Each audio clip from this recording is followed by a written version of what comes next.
Hello, I'm back with another video. Today's video is all about Buddhist teachings.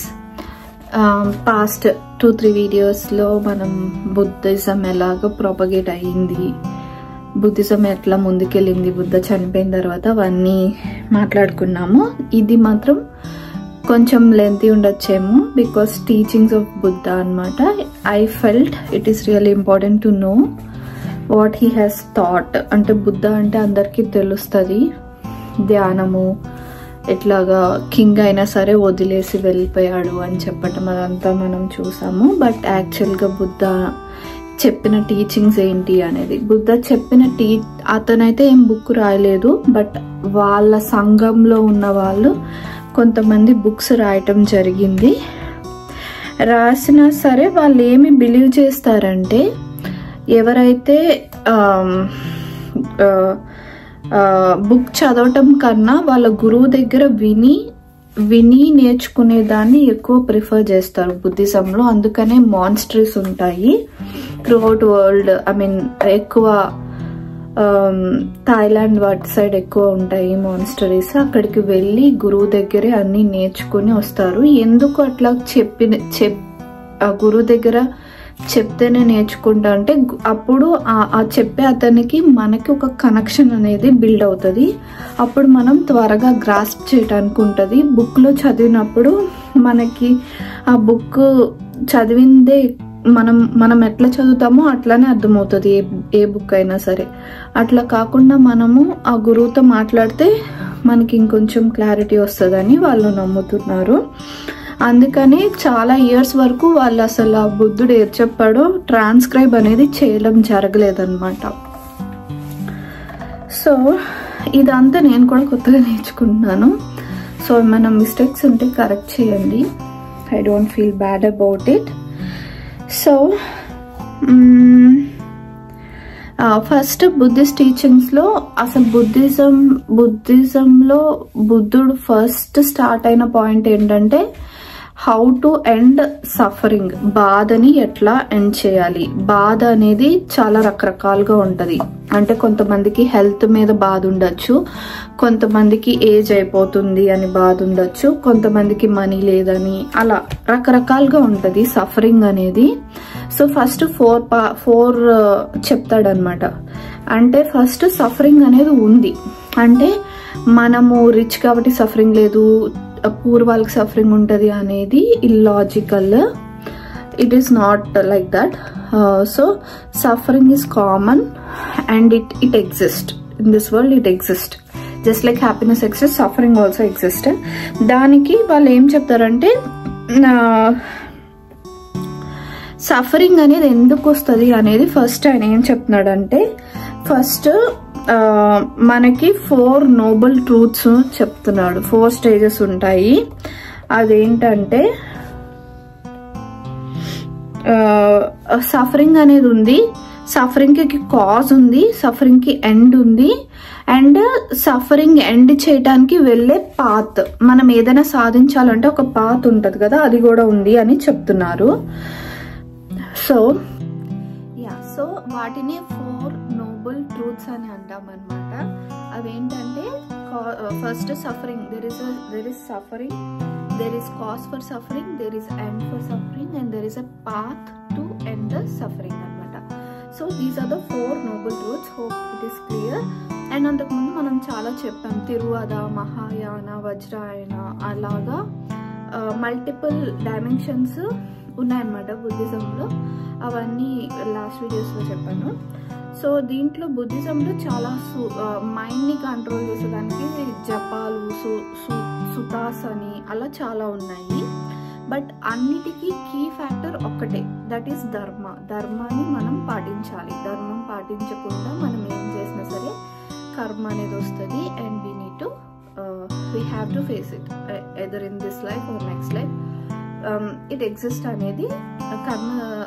ఎందుకో బుద్ధిజంలో కూడా ఎక్కువ భగవద్గీత మీద focus చేసినట్టు నాకు అనిపించింది. సో అది. అండ్ మిడిల్ పాత్ అనేది కూడా చెప్పున్నాను ఒక వీడియోలో. మధ్య దారిలో వెళ్ళాలి, అటు సైడ్ కాకుండా, అంటే కంప్లీట్ లగ్జరీస్ కాకుండా కంప్లీట్ కాషాయం ధరించుకున్న మధ్య దాంట్లో దేనికి అటాచ్ అవ్వకూడదు అనమాట. That is the main concept in Buddhism. నాకు నచ్చింది. మీరు కూడా చూడండి, దేనికి అంత అటాచ్ అయితే మళ్ళా మనకి సెల్ఫ్ ఈగో అదంతా కూడా ఎక్కువ వచ్చేస్తుంది. అనాథ, అనిక, అప్పుడు సెల్ఫ్ ఎక్కువ వచ్చింది అంటే యూ విల్ హ్యావ్ రీబర్త్ అనేది చెప్తున్నారు. పరినిర్వాణ స్టేట్కి వెళ్ళాలి అనేది. First teachings of Buddha is all about how anyone can reach to parinirvana state. అది బుద్ధిస్ట్ టీచింగ్స్లో మెయిన్ ఎక్కువ. అండ్ సాంస్క్రిట్లో కూడా ఎక్కువ ఉన్నాయన్నమాట. ధర్మచక్ర, ధర్మాన్ని గురించి ఎక్కువ చెప్పటము అదంతా ఉన్నాయి. 4 noble truths అర్థమైంది అనుకుంటున్నాను. మళ్ళీ 8-fold path ఉంది. మిడిల్ వే తెలుసు కదా నాకు చెప్పినట్టు. 8-fold path ఏంటో నేను చెప్తాను. 4 noble truths అయితే అదండి. సో విశుద్ధ మీన్స్ పాత్ ఆఫ్ విశుద్ధ ముఖ అంటే పాత్ ఆఫ్ ప్యూరిఫికేషన్. సో ఇప్పుడు ఫస్ట్ ఇందాక 4 noble truths ఎక్స్ప్లెయిన్ చేస్తాను. ఫస్ట్ noble truth ఏంటంటే దేర్ ఈజ్ సఫరింగ్, దుఃఖ అనేది ఉంది, మనం అగ్రీ చేయాల్సిన విషయము. దాంట్లో లెవెల్స్ ఉన్నాయి. దుఃఖాలో కూడా మామూలుగా ఇందాక చెప్పినట్టు చాలా లెవెల్స్ ఉన్నాయి. కాజ్ ఎందుకు ఓకే సఫరింగ్ ఉంది, సఫరింగ్కి కాజ్ అనేది ఉంటుంది. అంటే ప్రతిదానికి ఒక రీజన్, కాజ్ అనేది ఉంటుంది కదా. ఎందుకు అంటే ఏం చెప్తున్నారంటే వీళ్ళు సెల్ఫ్ సెంటర్డ్ క్రేవింగ్, అంటే మన గురించి మనము ఎక్కువగా క్రేవ్ అవుతాము. అండ్ దాన్ని ఈగో అని కూడా అనొచ్చు. దాని వల్లే మనకి దుఃఖం వస్తుంది అనేది క్లియర్గా చెప్తున్నారు. It might be hard for us. అంటే ఇనీషియల్గా ఫస్ట్ టైం నేను బుక్ చదివినప్పుడు అబ్బా ఏంటిది, మన గురించి కాకుండా వేరే వాళ్ళ గురించి ఆలోచించినా తప్పే కదా, మన గురించి ఆలోచించుకున్నా తప్పేనా అన్నట్టు అనిపించింది. బట్ ఎక్కువగా ఆలోచించకూడదు అనేది వీళ్ళ ఉద్దేశం. We are just like anybody else. We need not give high priority for ourselves అని. So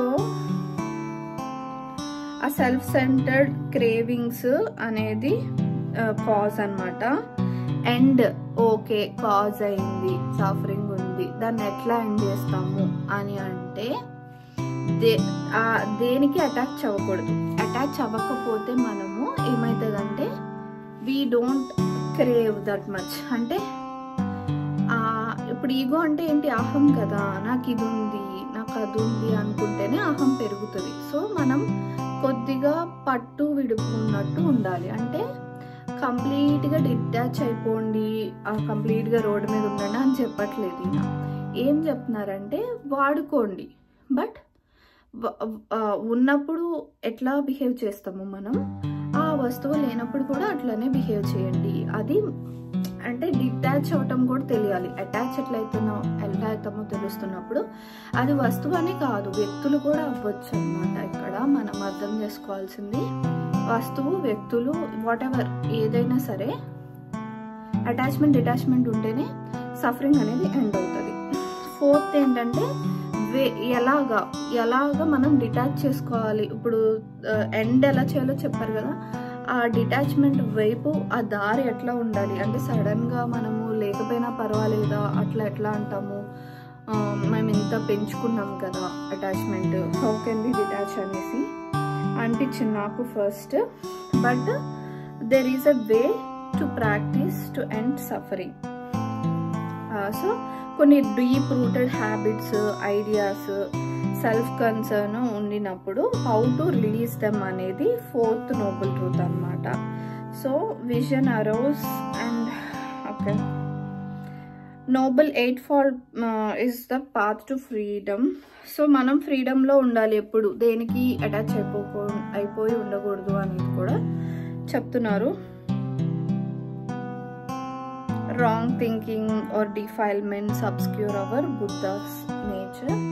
Practicing 8-fold path allows us to uncover our inherent goodness. అంటే మనలో ఉన్న లోపల విషయాల్ని మనము చూస్ చేసుకోవాలి. ఓకే, ఇన్హెరెంట్ గుడ్నెస్ అని చెప్పాం కదా, అంటే వీళ్ళు ఏమంటున్నారంటే ప్రతి ఒక్కరిలోనూ ఆల్రెడీ మంచితనము, అవేకనింగ్ అంతా ఉంటుంది.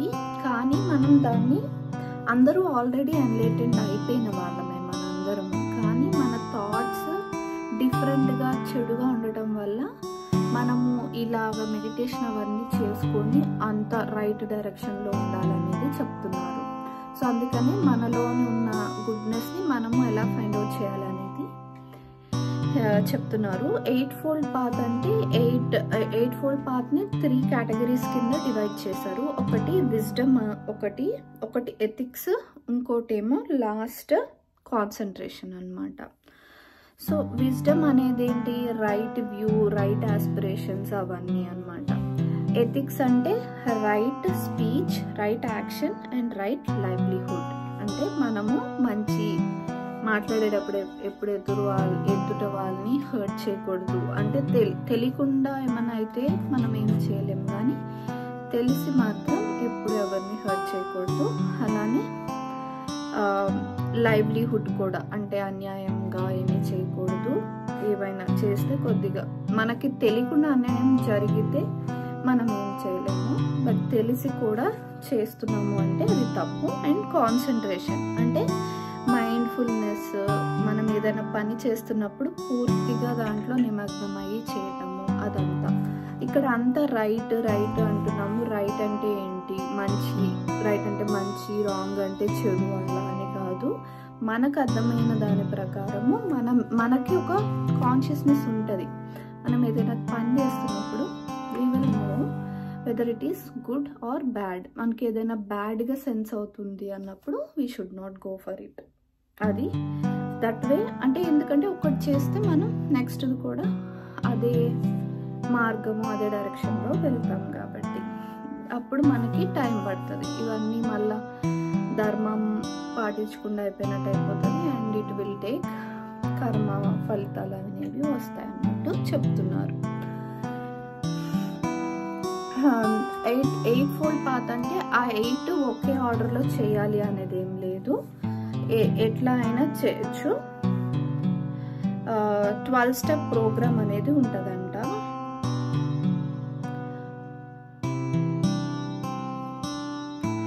విజ్డమ్ గ్రూప్ అనేది ఉంటుంది. విజ్డమ్ అంటే మనము రైట్ వ్యూ, రైట్ ఆస్పిరేషన్స్ అని చెప్పాం కదా. అప్పుడు ఇప్పుడు ఈ బుద్ధిస్ట్ ఆశ్రమాలు, మోనస్టరీస్ ఏవైతే ఉన్నాయో వాళ్ళు మంచి దాంట్లోకి స్టేబుల్ మైండ్, మనకు స్టేబుల్ మైండ్ ఉంటేనే మనకి డీప్గా అర్థమవుతుంది మనం ఏం చేస్తున్నాం అనేది. అంటే ఏదో చేసేస్తున్నాము అంటే మైండ్ సరిగ్గా లేకుండా ఏమైనా చేసామనుకోండి చాలా తప్పు వెళ్ళిపోతాయి అన్నమాట. మనము కొన్నిసార్లు అది బ్యాక్ అరే అప్పుడు ఎందుకు అట్లా చేసాము అని కూడా అనిపిస్తూ ఉంటుంది. బట్ బ్యాక్ తీసుకోలేము కదా ఏదైనా పని చేసేసినప్పుడు. దాని గురించి కూడా చెప్తున్నారు.